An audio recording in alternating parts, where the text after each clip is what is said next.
هلو توتي ګله څنګه یې؟ ښې جوړې په خیر یې؟ کار سره څنګه یې؟ روزګار سره څنګه یې؟ نور ښې جوړې؟ ماشومان دې څنګه دي؟ خپله څنګه یې؟ ښې جوړې؟ والله دغه ابراهیم لمبر کې لږ راکړی وی. ښه وایه زه کاغذ راوالمه.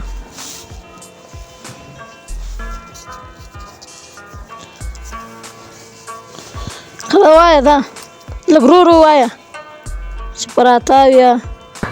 هی چینارګله، ته له اوسه د پیسو په ارزښت پوه نه سوې. 450 90 330. خیر وسې، ډېره مننه. خیر وسې، خیر.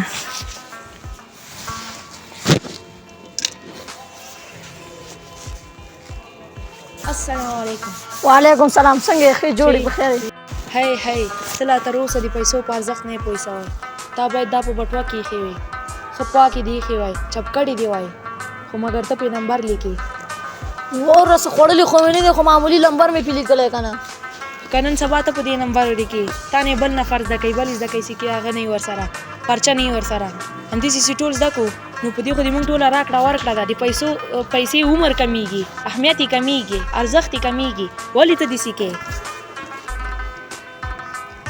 تا باید دا په سمه په بټوه کې ایښې وای، پاک ځای کې دې ایښې وای.